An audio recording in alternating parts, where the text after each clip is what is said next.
You are listening to Bound by Death's Sorcerer, written by Akumah and voiceover by Sara. Akumah Audiobooks. Chapter 20, Unexpected Allies. Are you sure this is going to work? Tyler didn't look up from his work. No. Frankly, he had absolutely no idea what he was doing. Extracting silk from a giant, half-cooked spider corpse was not something that most people had the pleasure to experience firsthand. Tyler had done so before, of course. Several times, if you didn't require the monster to be scorched. It wasn't a particularly odd job for a butcher. No, what he was horribly unsure about was the construction of the actual bow. He was fairly sure that the spider's silk should hold. It was an exceptionally strong material, after all. The bigger problem was the effectiveness of the carapace.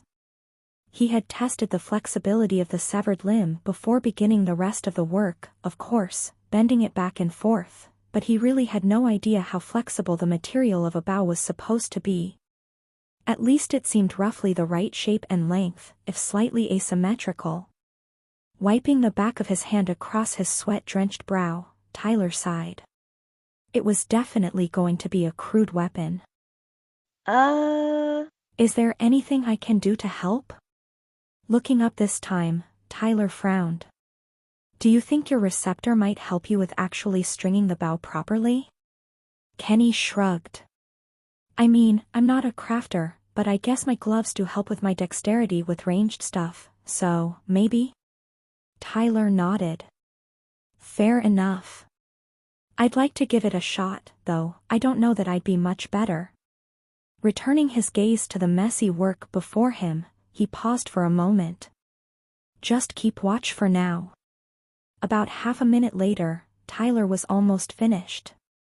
Unfortunately, he was having trouble separating the harvested silken thread from the corpse. He had accidentally gotten part of it stuck. Cursing, he retrieved his small knife from his pocket. Hey, Scarlet, can you come a little closer? The fiendish spirit drifted down from overhead, glowing a bit brighter as she did, significantly increasing the available illumination. Thanks. Your summon has a name? It took Tyler a short delay to answer, as he was rather preoccupied with the knife. Several unusual curses later, he took a moment to pause his work and re-evaluate his approach. Yes. I've never known someone to name a summon before. Pocketing the knife, Tyler called upon his new binding thread enchantment. Yes, well, I'm also a craftsman delving a dungeon, so you already knew I was a bit unhinged. While Tyler was joking, he idly wondered if there was any truth in what he had said. Was he really going insane, or were his actions a reasonable response to the extremes he had recently found himself in? Kenny's laugh broke his darkening thoughts. Yeah. Fair enough. Wrapping the luminous violet thread around the troublesome bit of spider silk, Tyler tied it in a simple, but firm knot. Footsteps approached from behind. Kenny was now peering over his shoulder. Whoa, what's that? Smiling, Tyler made the ends of the string wiggle using just his own will. It's a low-rank enchantment that the dungeon gave me as a reward for clearing the previous area. What does it do? Wrapping the loose end as tight as he dared around his closed fist, Tyler tightened the knot as much as he could. I haven't had much time to test the limits, but so far, it seems it lets me sort of bind things together.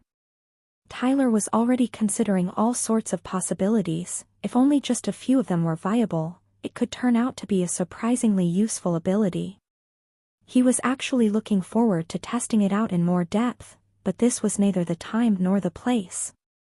Returning his attention to the present task, Tyler was about to finalize the enchantment, only to realize that he was using his hand as one of the attachment points.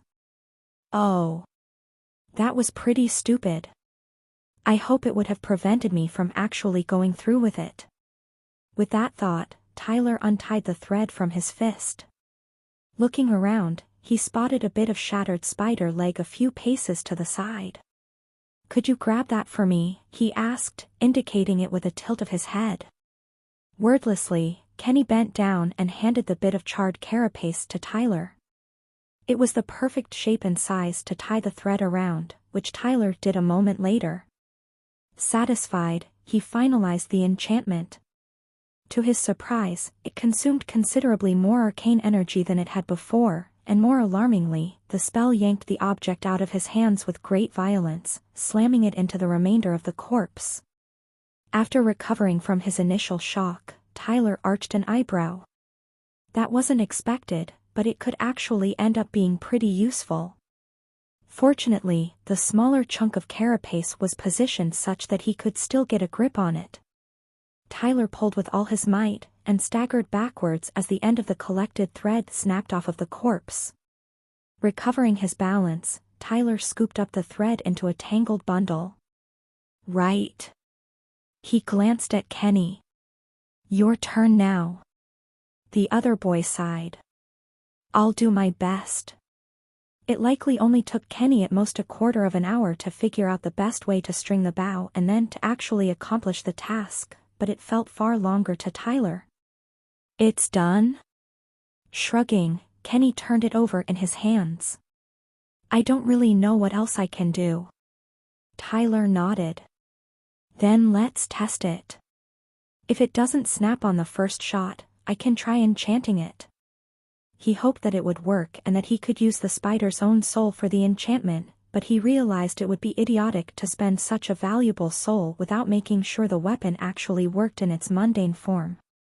Of course, he also remembered how the mace seemed to become far sturdier once he enchanted it, but that was both a mere feeling and a single incident. No, there was no reason not to test it. Raising the bow, Kenny conjured a faint, translucent blue arrow. Drawing it back, he narrowed his eyes and licked his lips. "Here goes nothing." The string snapped back, and the glowing arrow shot off into the darkness. Tyler grinned. "It works." Kenny frowned in response. "I mean, yes, but it's very weak. Very light draw weight, I doubt I can do much damage with it." Tyler pursed his lips. "Try it a few more times. If it holds, we can try enchanting it and see if it does anything useful." As before, Tyler was loath to waste a good soul, but he didn't have any other use for it at the moment, except for turning it into raw arcane energy. And besides, Kenny having a working weapon would increase their chances of survival significantly. Tyler decided that if the mundane version passed testing, it would be worth the gamble. Drawing back the bow once more, Kenny fired another shot. And then another. 7 shots later, he lowered the weapon. "That's 10 times. It still feels good, and I don't want to waste arcane energy." Tyler was satisfied. "Here, give it to me." Kenny obliged, and Tyler reached into his own spirit for the spider soul. At the same time, he called on the ability nestled at the core of his soul, what his book had called a fragment of creation. Tyler activated Soul Forge. A sickly greenish glow shot up from the center of the silken string, reaching either end of the carapace. Branching green veins spread back towards the center, joining their tips together seamlessly. The link having been established, Tyler pulled the weapon into his inventory. Spitting spider bow of corrosion, Ranky, added to inventory. Kenny was now staring wide-eyed. "Did you just?" Tyler nodded. "My class lets me store and summon items I enchant in the same way you can with a receptor." "Fudge. That's useful." Conjuring the bow back to reality, Tyler handed it over to Kenny. "Here, try it with the enchantment." Nodding solemnly, Kenny took the weapon with a greater degree of caution. "What kind of enchantment did you use?" Tyler bit his lip. "I don't know yet." Kenny arched an eyebrow. "Okay," shrugging, he raised the weapon and drew it back while conjuring another arrow. "Well, let's see what it does then." Just as he released the shot, a pulse of pale green energy raced across the surface and through the string, and the faintly glowing, formerly blue spectral arrow changed color to match as well. The projectile hurtled off into the darkness within a crackling bolt of green energy. The two boys shared a glance. Any idea what it actually does now? Frowning, Tyler thought back to the name of the item. I think it has something to do with corrosion. He paused. Why not test it on the spider? Kenny nodded, and prepared another arrow. Wait. Tyler eyed the bow with suspicion. We should probably back up, just in case. The two boys retreated about 24 paces, while Scarlet remained in place, illuminating their target. Drawing back the bow, Kenny fired again. The crackling bolt struck the hulking black carapace with a hiss and a splash. Sharing another glance, the pair cautiously approached. Closer inspection revealed that the shot left a sizzling hole straight through the chitinous exoskeleton, while corroding energy continued to eat around the edges. Kenny whistled. Damn. That's pretty serious. Tyler grinned. Looks like it does work. Kenny scoffed. Yeah. No shit. The key to the next rest area turned out to be in an iron chest in the very center of the cavern. The reward was surrounded by crumbling stone walls and lone columns, now blackened by the recent inferno. Tyler suspected that something had previously been guarding it but had perished in the fire. That's certainly one way to clear a floor, he mused. Now that the crisis was over, he found the situation just slightly amusing. Not that he would ever trust his companion with fire or explosives in the future. Fortunately, it was easy to figure out which direction the exit was, now that the fungal forest had been reduced to ash. It made the whole floor feel almost uncomfortably spacious. The chest also contained an additional, larger water skin, a medium-sized pouch of raisins, and most amusingly, a flint and steel fire starting kit. Tyler was 100% certain that the dungeon was making a joke at their expense. He was thankful for the other two items though. The water was always welcome, and the raisins would make for an exquisite treat. The walk across the wasteland was rather tiring, but they persevered. The thought of whatever small comfort awaited them at the rest area filled both boys with more than enough motivation to slog onward. Finally, they reached the doorway. Exhaling in both exhaustion and relief, Tyler inserted the key into the nondescript hole. To his delight, some hidden mechanism clicked, and the door groaned open. Taking a step back, Tyler peered cautiously inside. Kenny began to step forward, but Tyler stopped him with a hand on his shoulder. I want to always make sure there's nothing horrible lurking on the other side, he whispered. Fair point, Kenny whispered back. When nothing leapt out at them, Tyler stepped inside, followed by his two companions. Scarlet's light illuminated what appeared to be a small, basic stone bath. Crystal clear water gurgled in the central tub, two luxuriously soft towels lay folded on a stone bench, and a separate, chest-high basin bubbled merrily as well. The two boys shared a glance.